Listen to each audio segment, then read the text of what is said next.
We're starting a new recording here, still within the Bulge theme. I think we're still okay. We're still in the period of the Battle of the Bulge, and what we're going to look at is a combination originally put out by Tiny Battle Publishing. Actually, before that, Autumn Mist, Brian Train's Winter Thunder, the Battle of the Bulge. You can get this at Tiny Battle Publishing.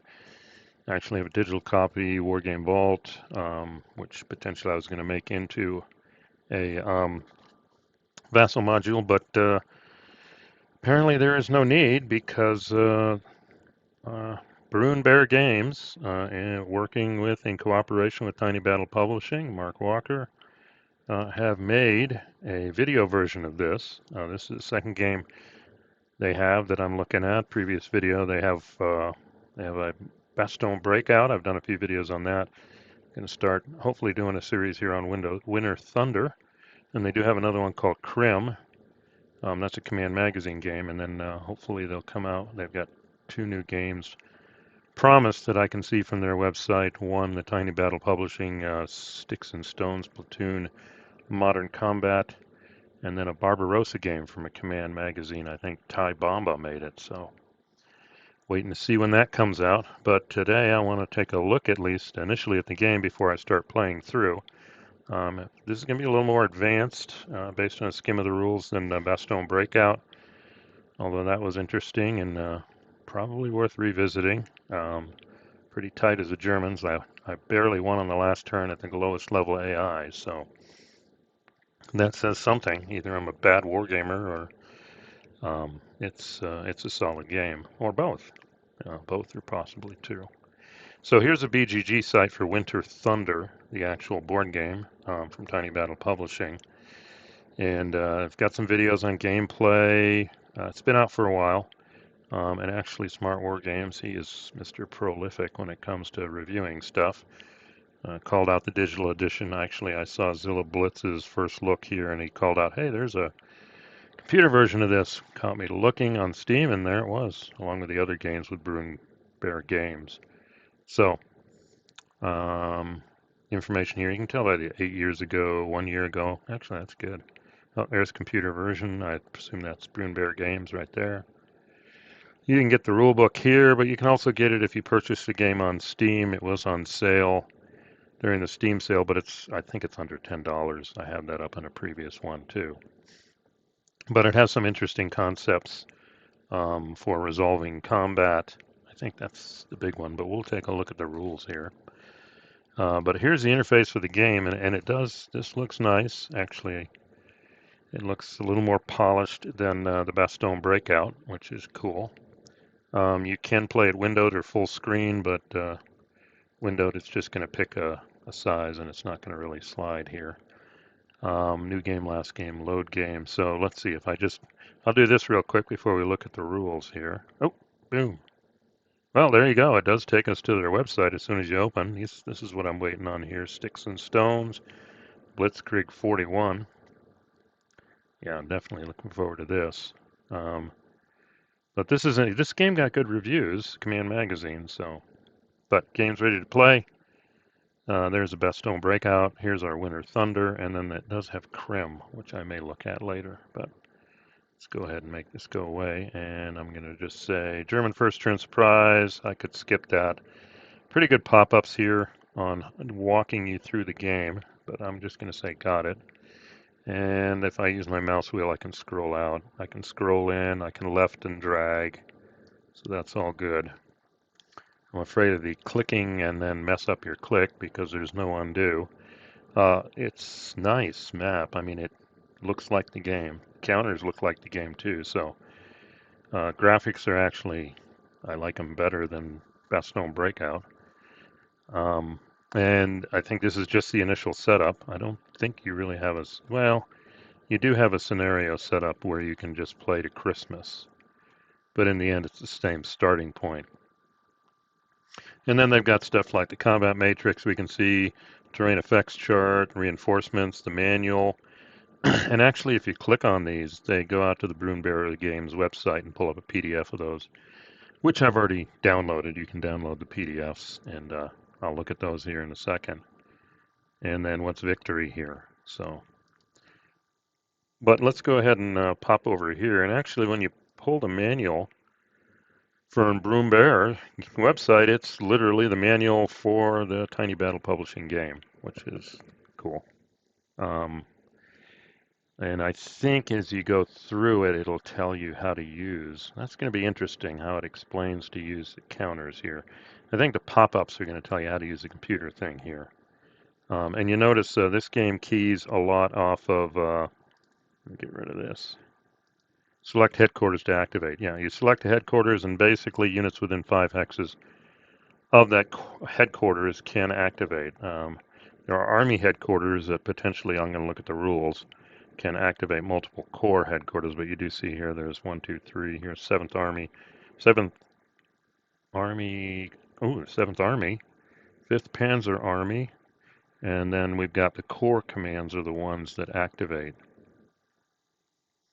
And it's the same up here. Here's 1st Panzer Corps, but here's 6th Panzer Army, and trying to figure, oh, it just highlights the corps that could activate. We'll read the rules here. 67th. So, and when you get into the regular game, it is kind of what we'd call chit pull, where we basically pick who activates. But with the first turn German surprise, Germans can work through their corps here and activate them in sequence. And units aren't assigned directly to corps from what I can see. It's if you just, they got to be within 5 hexes of the corps you're activating.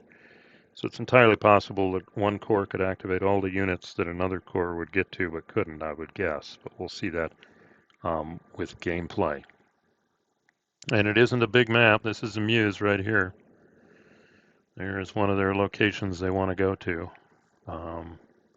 And here's Bastogne right in the center here. So, and then as you put over these 8th Corps, you can just see, you get some information about the units. I'm kind of afraid to click. Yeah, if I click, well, see, you got to put your mouse over it. There we go. Tells you the terrain, shows the counter, and then what in the bottom you do see the phase right here. So let's leave this up. Take a quick look here at the rules over here. 176 counters. It uses a D10. 0 is a 0. Good to know. Unit counters, combat, and movement. And the usual parens mean I can only defend. But there is a quality. You can either be elite, normal, or P. Poor, I guess that stands for. They mention it, we'll see this. E mark denotes an elite quality unit that adds some DRMs in combat. P means poor, probably negative. Movement factor, unit symbols are standard NATO. Identification numbers, and yes, we do have reduced strength. Division size unit at full strength or reduced strength. Now, some of these units, these are regiments of the 28th, so, but in general, units are divisional. Your average Boardgame is going to be regiment unless you move to the monster and go to battalion. But in this case, this game is higher level, as you can tell by the small map too. And we have multiple colors: German Army, Luftwaffe, SS, US, and Britain. And the British are here. They're on the other side of the Meuse unless the Germans occupy a city next to it, and then they can come over. Then we've got some markers here. Kind of like Bastogne Breakout, you can designate units when they activate as exploit, which means that the first set of units move and attack, and then any units you've designated as exploit can then move and attack. So blow a hole open, keep going, blow another hole out. Okay. Strategic movement along roads, tag it that way, out of supply, improved position, and you can actually put blocks out. We'll see that later. And then we got mission chits, and that's all going to be in the computer game for when you have combat. Let's see, map equals 10 clicks, 6 miles, each hex. Sides, combat unit, non-parend, combat factor control. Let's see. So here, let's just jump into the sequence of play here. Initial phase, normally you're rolling. This is interesting. If required, during the turn, the German player rolls a die and has the result round up. How many cores are out of supply? We'll see how the game implements that. The game over here. Then reinforcements, and then there are somewhat limited replacement capabilities here. Then we move into the operations player, and then we start drawing chits from the randomizer, which I'm sure the computer game will cover that. And the corresponding HQ can activate units, and I think it's within 5. Go more detailed. And after you've done, that core's done its activation, pull another chit, then pull another chit. And then when you're done, this continues until all chits have been drawn, or both players agree, hey, we're done. Because whatever cores are left, all the units have already been activated by other cores. Let's see, and then we have our turn end phase. Remove all strategic movement, exploit out of supply markers, and remove abandoned improved positions.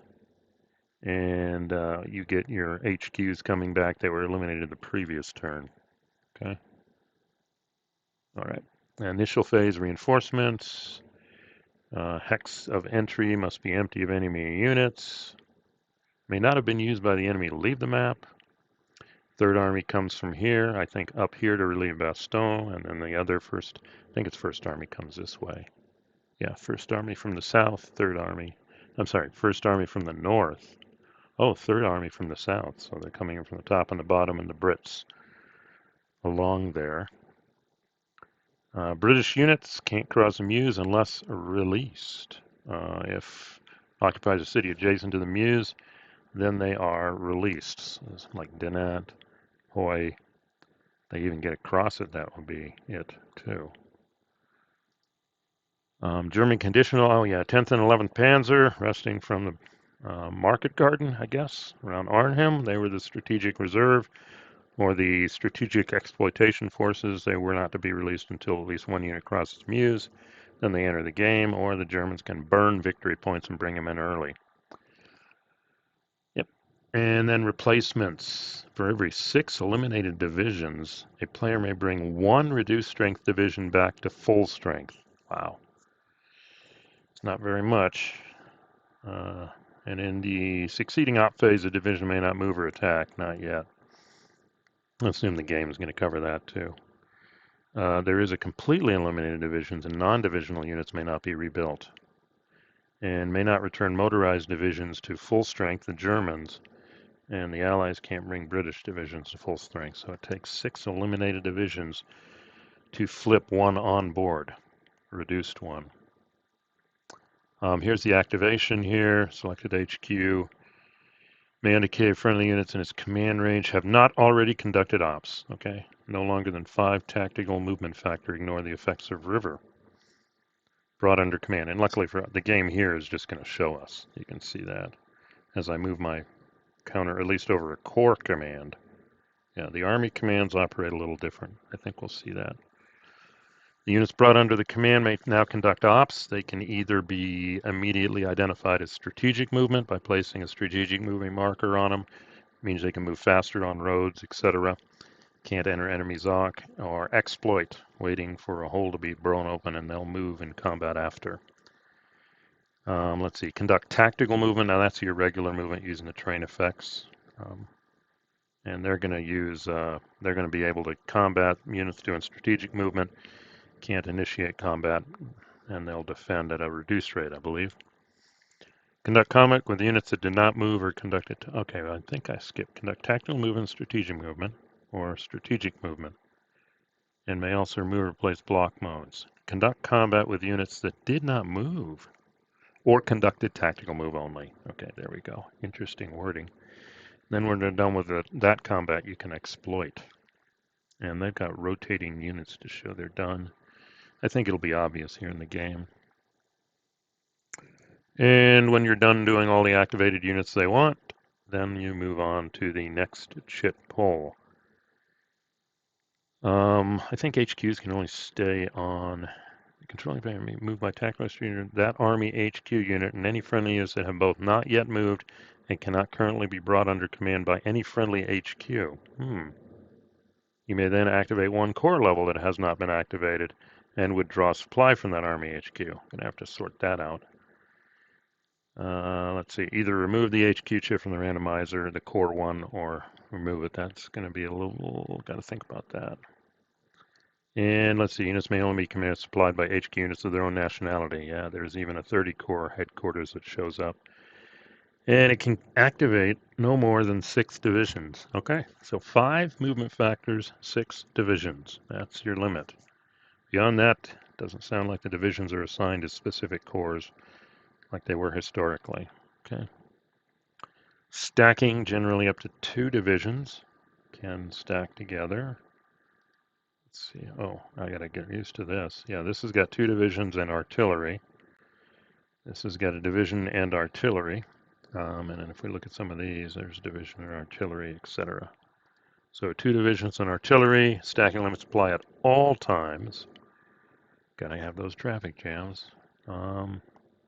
Tactical movement, terrain effects chart. No overruns apparently. Can't enter enemy hexes. HQ units may move only along roads, although there is an okay road net here. Motorized units can't move into forests unless along a road. Okay. And they can only attack into forests along a road. Strategic may travel faster with the terrain effects chart, but a unit doing strategic can't start, end, or move adjacent to an enemy unit. And if an enemy unit attacks them, they'll be at disadvantage. Oh, wow. And air superiority during the campaign. German player may not use strategic movement in clear weather turns. And then first turn surprise, allied units can't use strategic movement. Makes sense. Okay. Here's your exploitation concept. Tactical maneuver takes place after combat. When an HQ has been activated, put an exploit marker on top of the unit that you want to be ready for exploitation. And after regular units are done with movement in combat, they can exploit and do another round of combat. Only motorized combat units may be designated for exploitation. Okay, that makes sense. So I'm not going to be exploiting with the 3rd Fallschirmjäger here. What's the combat procedure? This is where it gets a little different. It's not an odds table. Combat is voluntary between adjacent units. Got to attack a defender attack hex in toto, though. And the allied player can bring in air points. Yeah, can't. The usual. Can't split up. And, one unit is stacked can attack the other. We'll see how the game does that. And then each player chooses an attack mission chit. Secret, and then you combine the two, which gives you a casualty result. And we'll look at that chart here in a second. Well, let's see. Maybe I can. Combat matrix. And yeah, like I told you, there it comes right from his side. I do have it. You can download it, but let's see. That doesn't work. Where's my? I always can never find where this is. Is this it? No. There it is. Okay. Just what is that doing? I thought that's a magnifying glass. So what do I got to do? Type 200. Well, that's something fishy here. That's a search. It's got to be here. Oh well, I'm not gonna worry about it too much. There's no zoom here. I think I have to do the regular web page zoom. There we go. So let's look at that mission matrix chit. You can do a blitz, balanced attack, frontal attack, infiltrate. That's the attacker, and then the defender can stand fast, balanced defense, defense in depth, counterattack. Interesting with counterattack is you lose the terrain effects value. Withdraw delay. And this is how they do. They do casualty checks, and you get a casualty check number, and if you roll, I think, below it, you have to take a loss. And this is the DRM to that casualty check, and then this is advance and retreat. So that's going to be interesting to figure out here. Defender only +1 if total CF is greater than or equal to 3 times the total, or if outflanked. If any attacking units are out of supply, -1. I think this is for the casualty check. Yeah, let's see. 1d10, and this is how you calculate it. Total enemy combat factor plus modifier from here plus any of these other modifiers. And I think if you roll equal to or less, then you take a casualty So let's leave that up here, come over here. Blitz attack, got to have armor in place. Blitz. Yeah, stand fast. Wow. Defenders are going to take hits there. Got to spend some time looking at that. Let's see. Terrain can modify unless the defender is doing a counterattack. Outflank, 2 or more combat units are attacking the defending hex through opposite hexes. Artillery units that are out of supply don't yet modify, so let's see what they're. Total enemy. When adding up the total, the attacker includes the CFN of any HQ and artillery units in the defender's hex. The defender does not include the CF of any HQ or artillery units among the attacker units. I think they'll show us an example here to see how that works. But this is the interesting twist, not your standard CRT.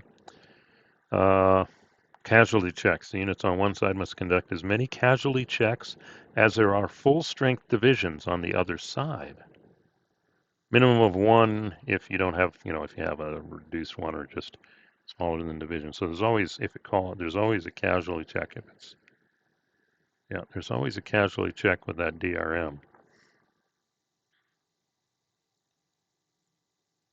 Okay. In the case of a blitz attack, though, the first casualty check has to be against an armor unit. Makes sense. Each unit checks compared to the modified casualty check total. This total is made up of total enemy combat factors in the battle, plus or minus any modifiers as they're applicable. Okay. And if they roll equal to or less, then they have to take a step loss. And each of those casualty checks is per division, attacking division. And a reduced strength division or non-divisional unit is required to take a step. It is placed in the dead pile.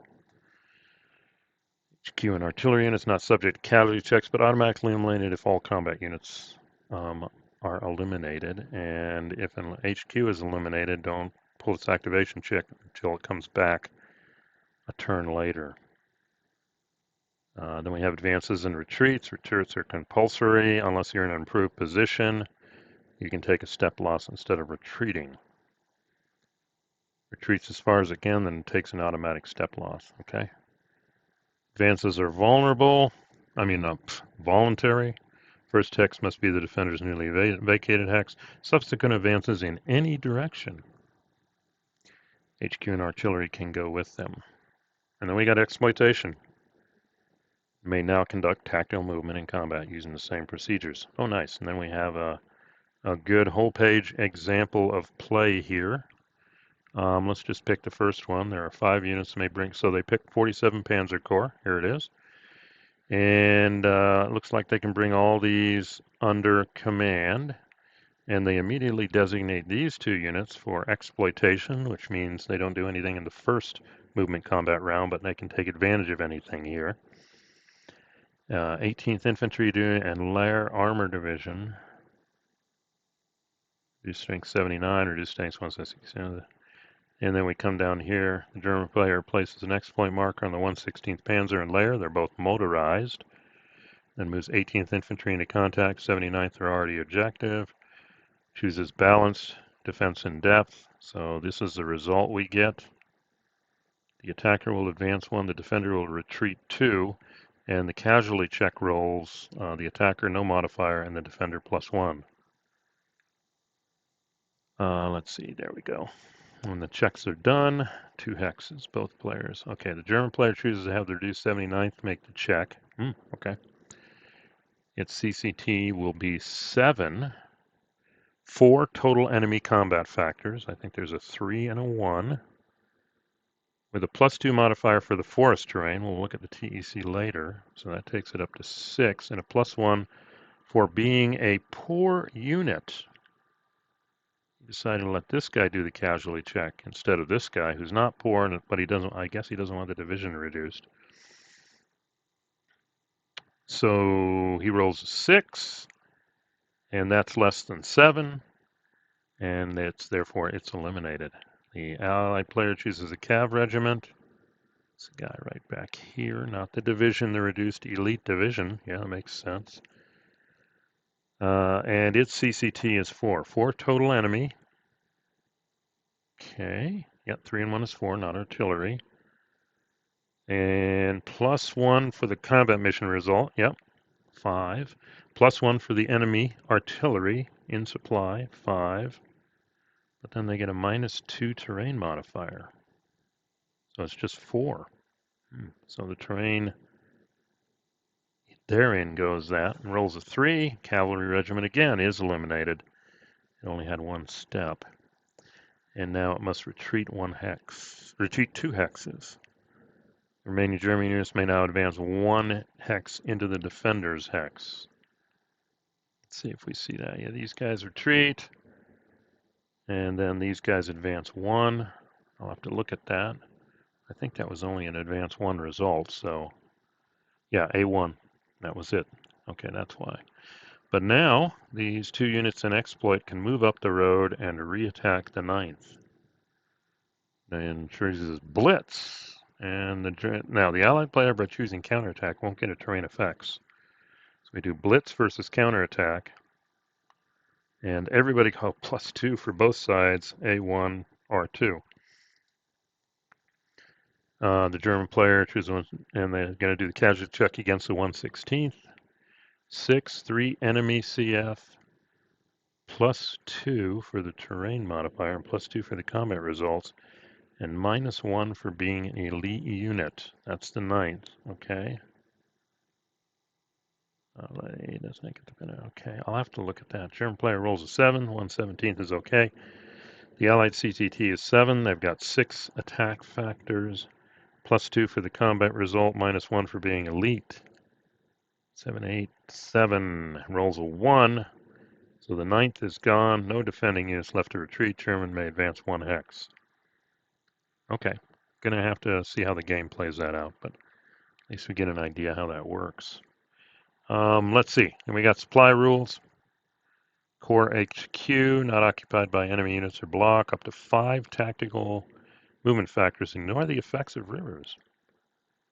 And then a core must trace a line of supply to an army. Up to 10. No enemy units or block. I don't think there's zones of controls here. And blocks we'll see later. And then the armies just need to trace to the board edge. If you are out of supply, and the status is determined when the HQ chit is drawn, motorized units movement of 3. Defenders casualty check -1 if any of the attacking units are out of supply. Artillery units don't give their +1 and cannot make an improved position. Okay, it's not, well, it is not good, but it's not being eliminated. First 2 turns of the game, German units, all German, are in supply. And all German HQ units are considered to be out of supply during clear weather. Wow. That's not good, clear weather. And then the British units, they do have a 30 core marker they can trace to. Improve positions, +1 to the defender's hex on a casualty check, and they can refuse to retreat, we saw, but take a step. And there are west wall markers in the board. If the Americans, I guess, counterattack, only the Germans can use it. And then the Allied player has air points. No points of overcast 2 if missed, 4 if clear. But each point may only use 1, gives a +1. Hopefully the game will take advantage of that. HQ units, and they summarize what they're for. Activating units, conduits for supply, and it's replaced the turn-end phase of the following game turn if it's eliminated. Let's see, there's no initial phase. Weather is overcast on the first turn. Work through the HQs. In combat, the Allies' defensive mission shit is chosen at random. And then I guess later the AI can figure it out. I'm probably going to play Germans against Allied AI. No strategic or exploitation movement for the Allies. Supply for the first turn. Here's a roadblock feature. Battalion-sized blocking detachment. When an Allied core HQ unit is picked, the Allied player may place 1 block marker in or adjacent to the HQ, or to a friendly unit that's under command. Only 1 block marker may be placed in a given hex. And I guess there's a limit in the counter mix, so you have to remove some as it moves. It will stop a unit moving strategic movement. It can be removed automatically when an enemy combat unit moves into its hex via tactical movement. The combat unit must pay the cost of the non-road terrain, though, to move into the hex. Okay. There, and you can't trade supply through them. Good to know. Let's see. British UK units crossing if the Germans take a city adjacent. And they're always in supply while northwest or west of the Meuse, but if they cross, then they've got to use the 30 HQ. +1 for eliminated divisions for the Allies. Okay. +2 for each conditional reinforcement entered. Yeah, they choose the 2 SS Panzer divisions. So the Allied player just builds up victory points by eliminating enemy units. The Germans do also, but then for each town hex at the end of the game that he didn't control at the beginning, +3 for cities. So towns and cities. And then adjacent to or northwest of the Meuse, each unit. And each motorized unit that leaves the west edge of the map gets some points. So the Allies, it's just basically eliminating enemy divisions, but for the Germans, it's also occupying towns, cities, and getting across the Meuse. Now, here's the big one. Okay, and then they give the breakdowns here. +4 for each motorized combat unit. It leaves the north edge of the map west of the Meuse. That's a big one. And then they get this 1.99 times. The game is a draw, 2 to 2.99. As many points tactical, greater than 3 times more. It's a big game. It's a big win. And let's see, Home for Christmas ends at the operation phase of 25-26 game turn. No reinforcements, and then you score. And the German player wins if he has more points. Done. Okay. Maybe I'll try that game. We got variable weather here. Looks like it's set in stone, and then they give how to roll it. We'll see how the game does that. Allied command control. The units will still be moved under command of another Corps HQ. Okay, restrict the Allied player and the artillery and armored cav units of a given Corps. That's going to be interesting because I didn't see markings for that. And the Germans can do blocks. And then, oh, here's solitaire play if you were playing the board game, and they give you a way to randomize the chits here. First, you roll for the posture, and then you roll within that posture for what type of battle here. What type of defense you choose. That's the Allied player. And since I've been using the computer game, that shouldn't be a problem. And then they give you a nice little guide here too. So let's see. Let's look at real quick. We'll end it here in a second. Yeah, I'm at 33 minutes. Let's look at a few of these. We did the combat matrix. Let's look at the terrain chart. Interesting, going out to the web and pulling up a PDF, and we can see, let's see, and this is tactical movement cost, I think. Terrain effects chart, clear 1, rough 2, combat 1. I think that's the modifiers. Lightwoods 2, forest 2, +1 to TM. Okay, and +2 to TM, a block. Okay, +2 to terrain modifier. I think that's west wall. Or that's city, I'm over here. Cities give +2, towns give +1, forests are 2, lightwoods are 2, rough is 1.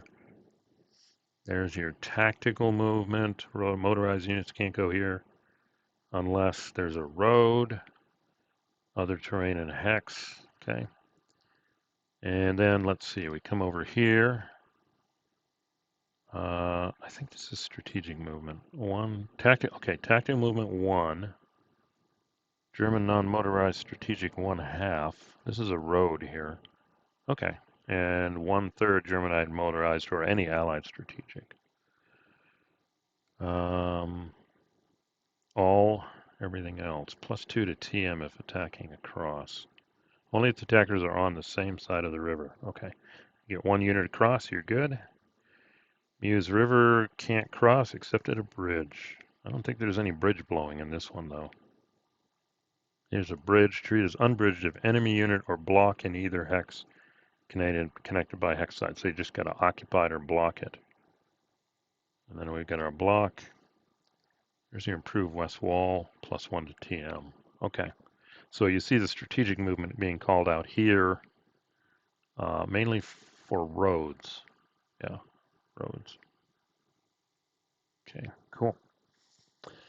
All right, let's look at one more thing here. Let's see, we did terrain, reinforcements, we got the manual. Well, we talked about victory already. What's the guide here? We'll do that last thing. Oh, okay, so we do have instructions on the game from the point of view of playing it as a computer game. That's good to know. Okay, so I need to look at that too. Retreat rules have been changed that units can only retreat towards their own lines and can't retreat over a river. Movement over a river without a bridge costs all the movement points. Okay, good to know. How to win. The overwhelming edge the allied player has by the end of the game, a competent player should be able to take everything back. 4 points and 2. Okay, this is how to win. The allies only get points for destroying divisions. Okay. After turn 3, the AI will determine if all routes to the northwest are sealed. If they are, it will then start to retreat German divisions off the board. Okay, luck plays a large factor in the game at the start of turn 2. If the Allied player commanders are not activated before the Germans, there's not much chance of defeating the AI. Ooh, okay. Okay. New game, yeah, I'm just trying to see. Tooltip buttons. Okay, this is how you figure out who you can assign these things. And each phase has a help thing pop up. Here's your controls.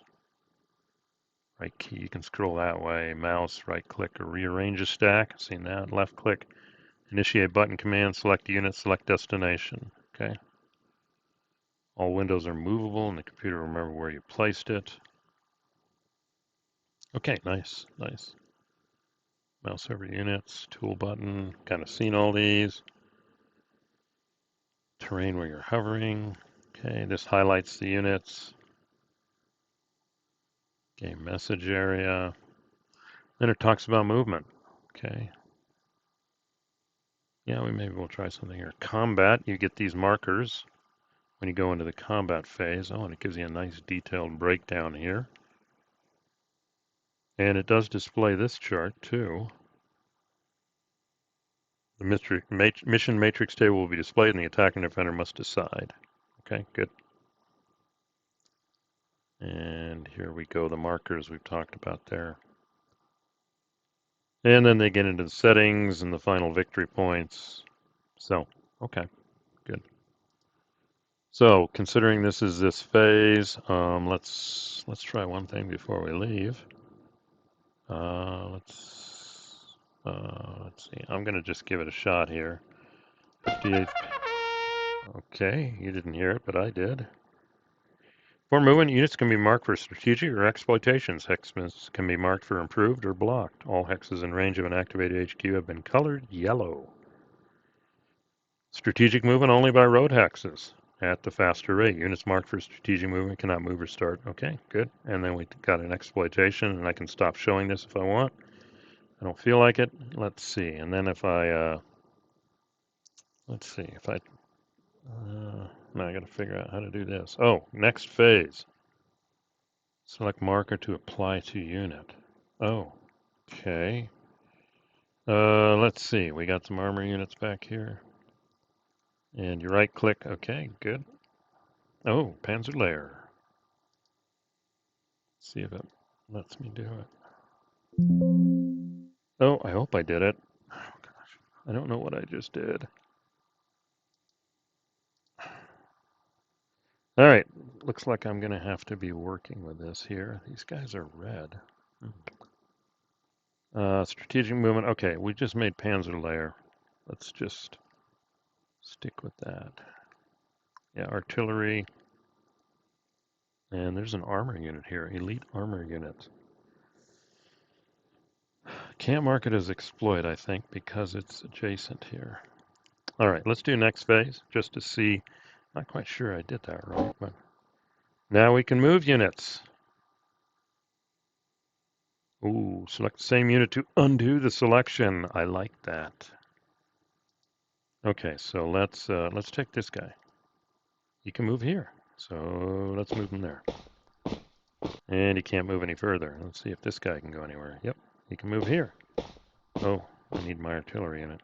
Nice. And this guy, well, let's just move him here. Well, I show the 1/16th. Bummer.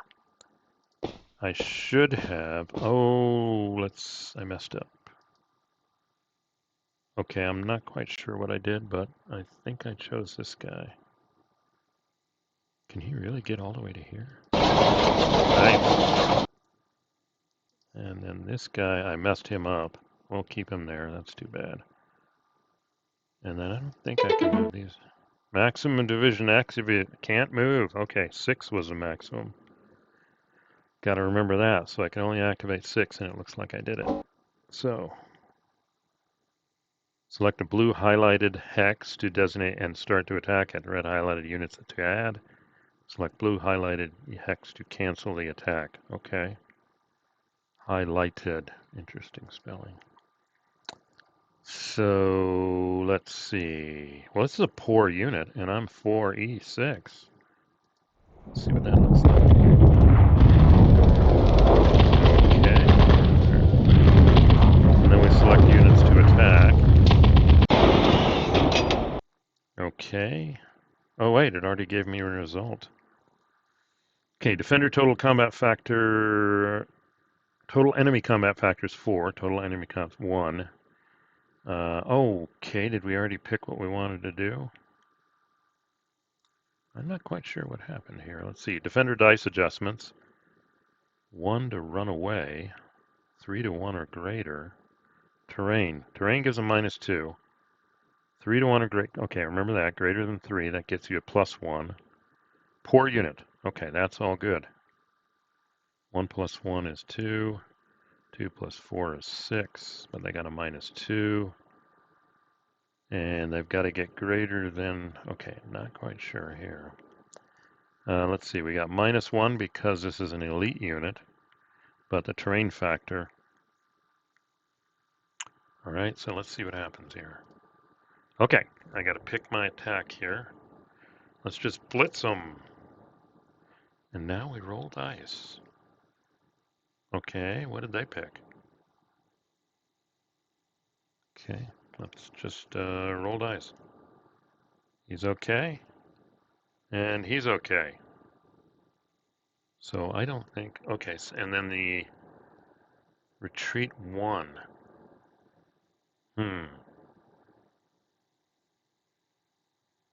Okay, did I push him back? And he can still go 1 more hex. Okay, let's do 1 more attack here. Did I make anybody exploit? I think I did. So I really want to take, select highlighted unit to retreat. Okay, I have to retreat? Oh my, I think I was repulsed. Attack or retreat and a +1. Wow, okay. I'm going to have to study that more. That was not a good attack, but that's okay. I kind of recognize that. The big attack I want, let's see if I can take Clairvaux. And I need to pick the units to attack. Now I don't know why I can't use this guy. I guess he can't be activated, so that's 6 people to activate is a big one.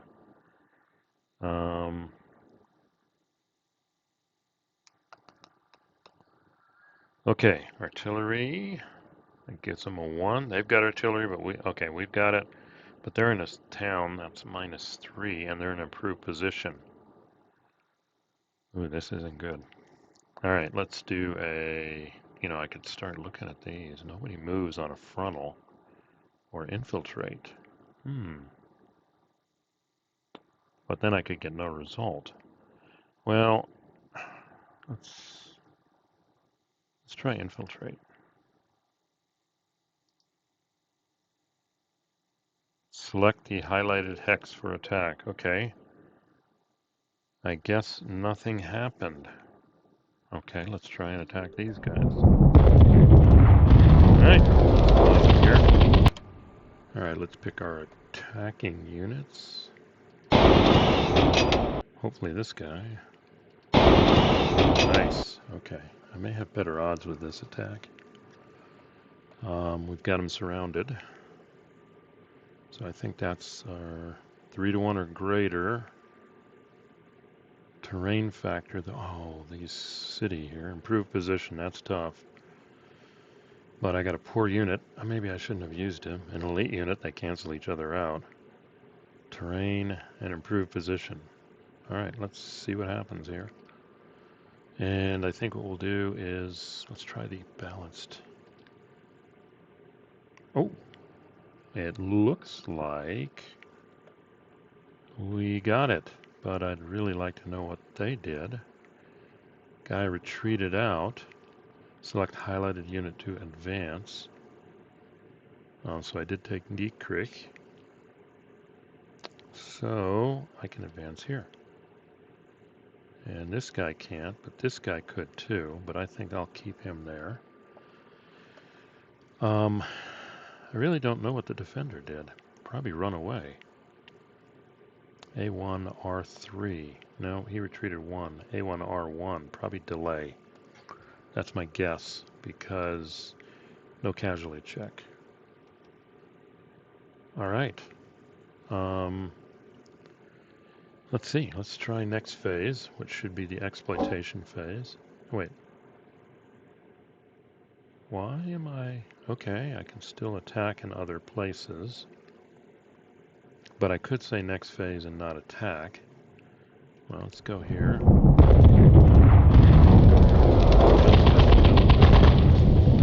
I can just click again. Yep, there we go. Okay, we've got an undo. This is a poor unit, artillery unit, poor unit, artillery unit. Okay, let's see if we attack here. Okay. Good, we've got an undo. I'm going to have to spend time understanding this better, but let's do an attack, and we'll do a balanced. Okay, what happened? Oh, and I can advance. There we go. And the artillery unit. I'm going to have to spend some time figuring this out. Okay, now it's time for exploit. Let's see how far this guy can go. Oh, I want him right there. He's my only unit I could exploit with. I don't know, let's see what that looks like. Okay, it went right to the combat phase. Let's see what we can do to this guy. Okay. What's the advantage of blitz? I'm gonna have to look at this. Let's try it. Blitz them. All defenders destroyed. We destroyed their 8th Corps, but no advance. Wow, and now I can activate, but I've pretty much activated everybody here. Alright, that gets you a feel for the game. One thing I do like is we've got the undo feature, if you saw my previous video. I'm going to spend a little more time playing with this, and I think I will start at least home before Christmas and see if I can work through it. There's actually a lot of nuances here, especially with the attack matrix, casualty checks, etc., that I'm going to have to spend a little time getting my arms around.